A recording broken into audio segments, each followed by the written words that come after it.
tell me all about your family. This is my mom, and this is my brother. My brother's name is Keith. Does he speak?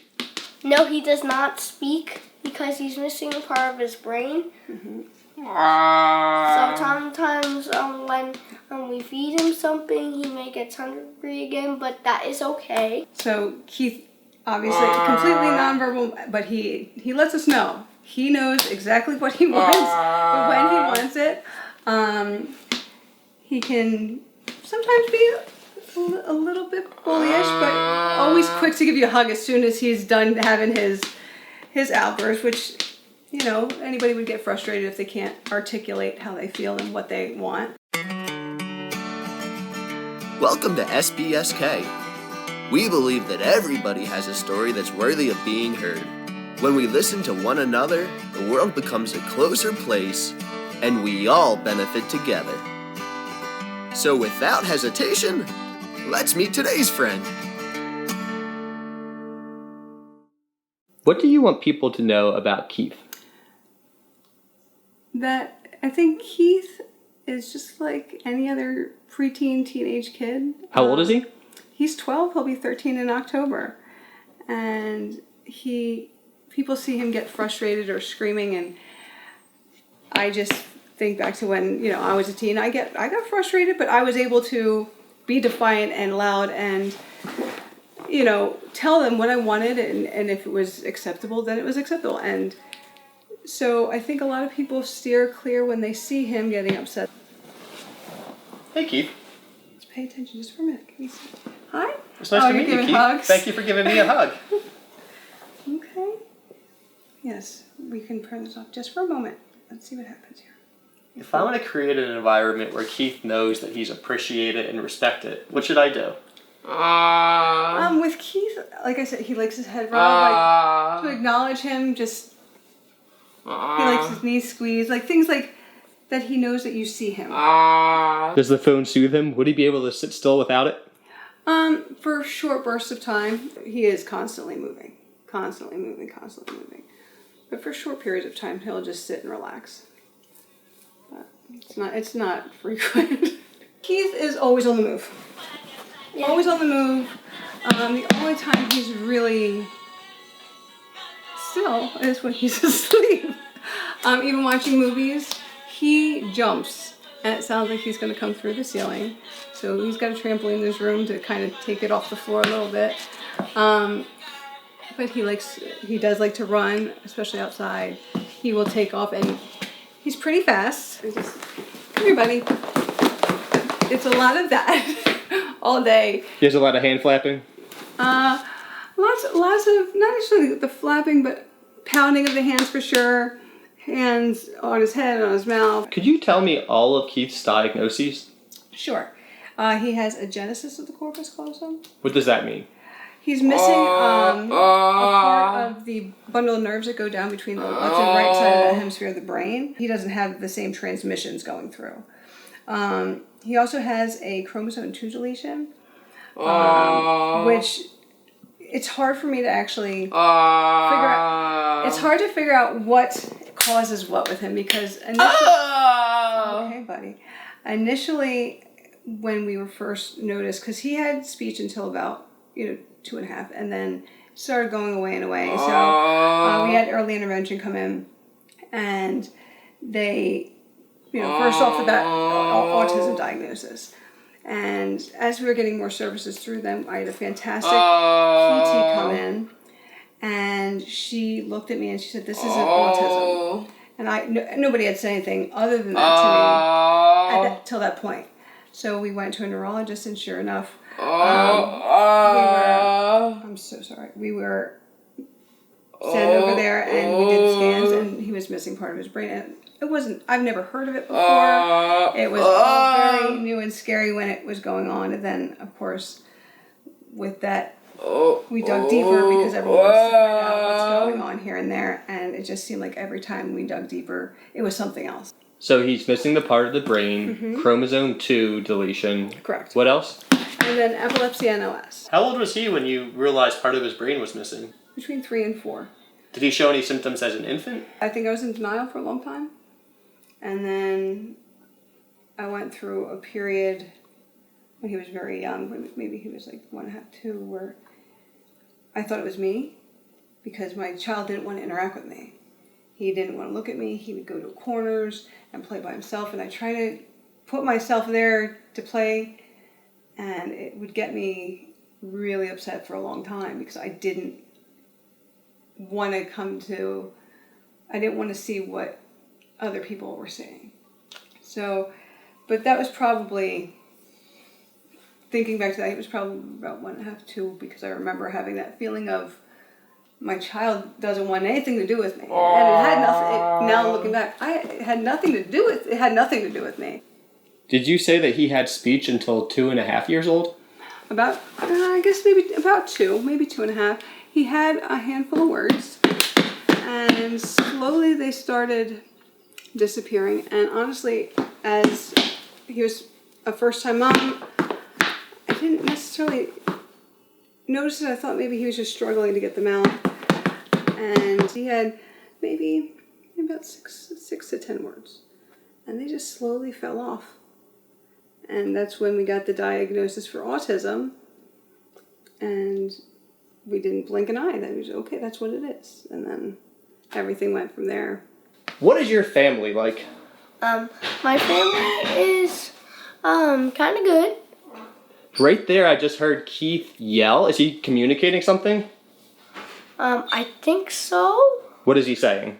Well, I don't know what he's trying to say, because sometimes he may go like this, because he does not have like a piece of his brain. Thank you for telling me that. What is it like to have a brother and it's sometimes hard to communicate with him?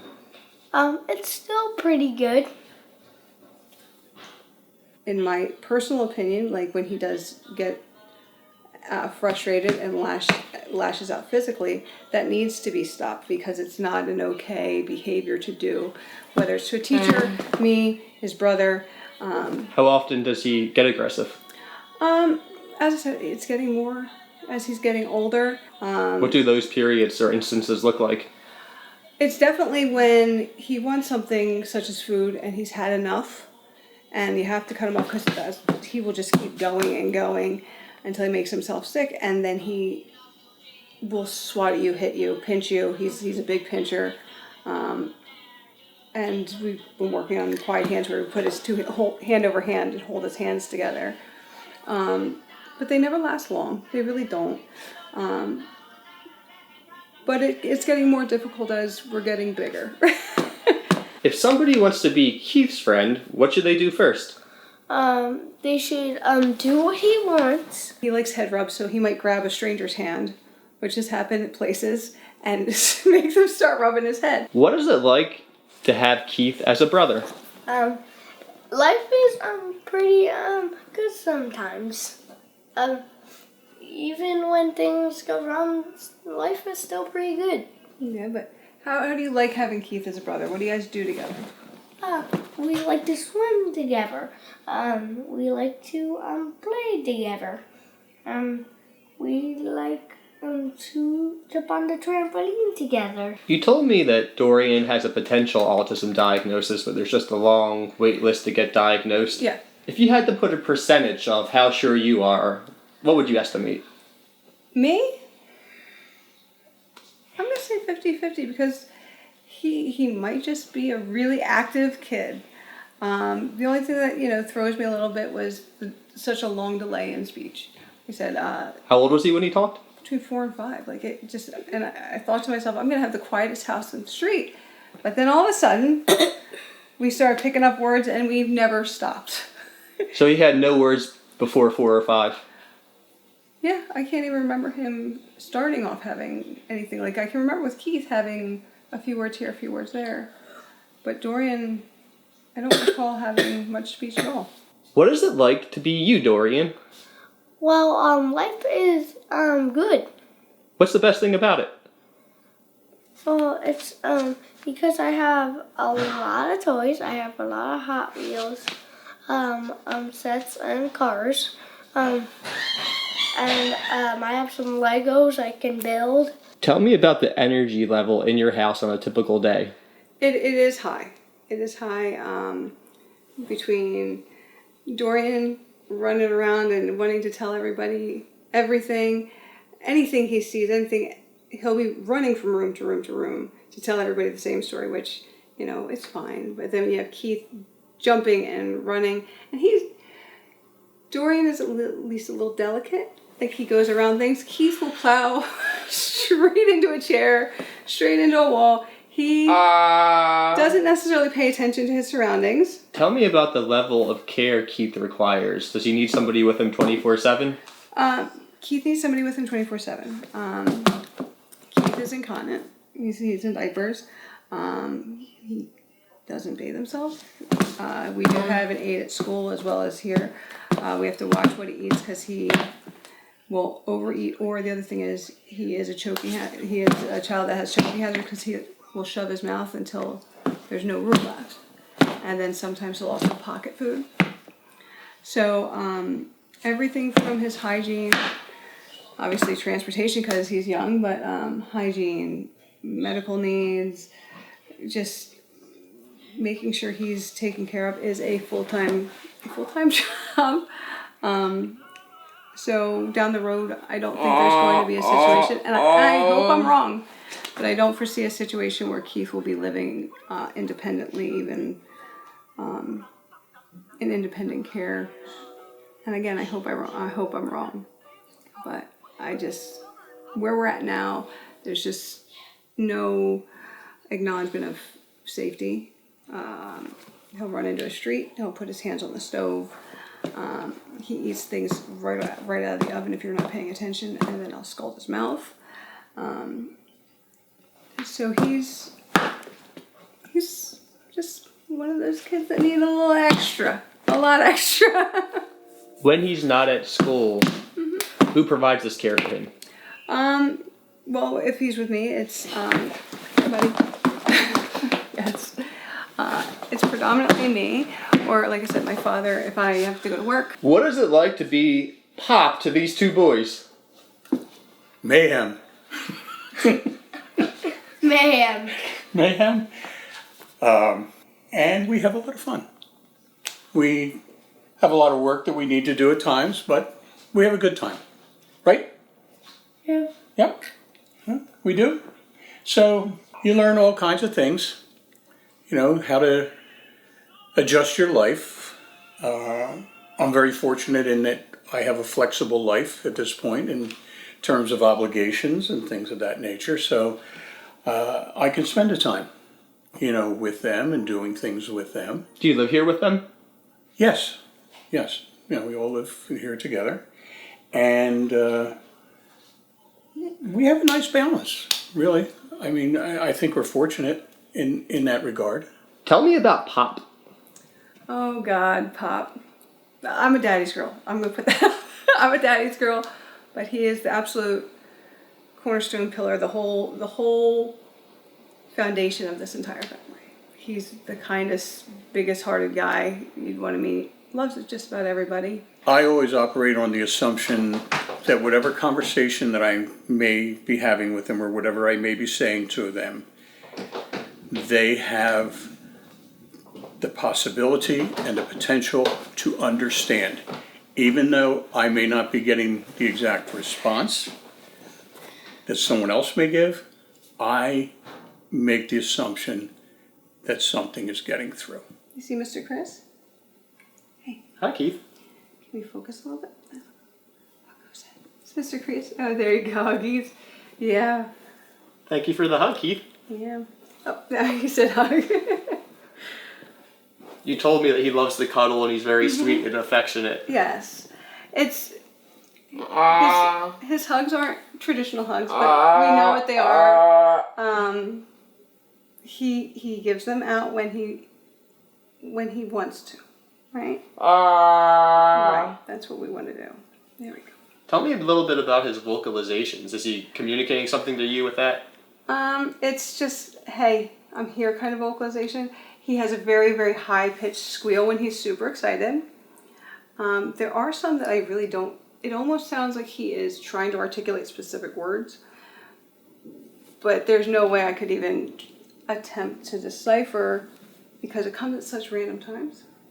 But there are certain sounds, obviously when he's in distress, it's a completely different sound. What is it like to have a child, almost a teenager now, who is nonverbal? How often do you know what he's thinking?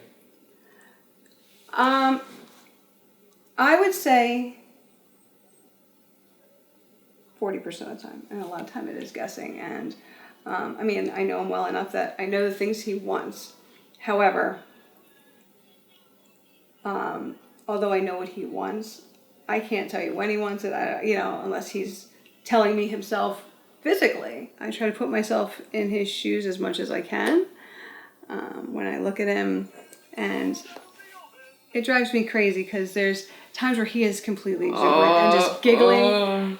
It'll be 3 a.m. All of a sudden you just hear outbursts of laughter, and I want to know what the heck is so funny. Dark room, nothing going on, and he's just. So when he's sad, I do the same thing. Well, why is he upset? What around him? What has triggered this upsetment? So I think if people want to get to know Keith, it's just taking the time. What is it like to be a grandfather? Amazing. It's like a tonic. It really is a tonic.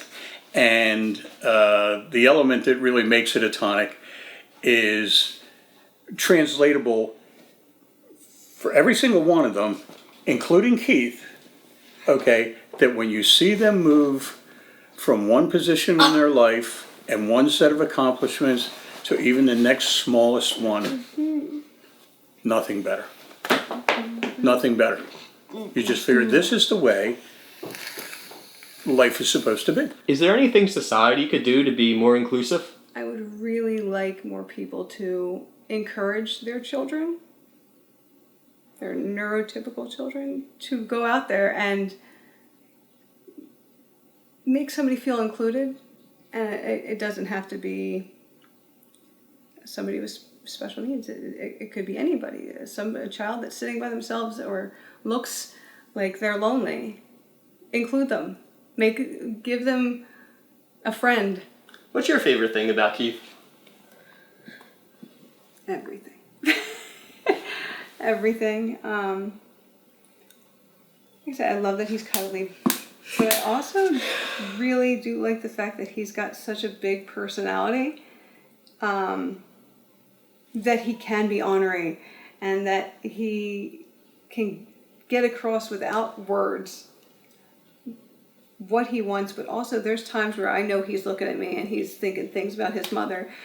And I love that about it, like, because he's, like I said, it's just like any other person, like another teenager. Like, I know that's what you're thinking, but I like that he's silly. I can't give you one, Chris. I cannot give you one thing. I love it all. Before we end the interview, is there anything left unsaid you would like to express? Gratitude for what you do. Taking the time to meet my boys and my father.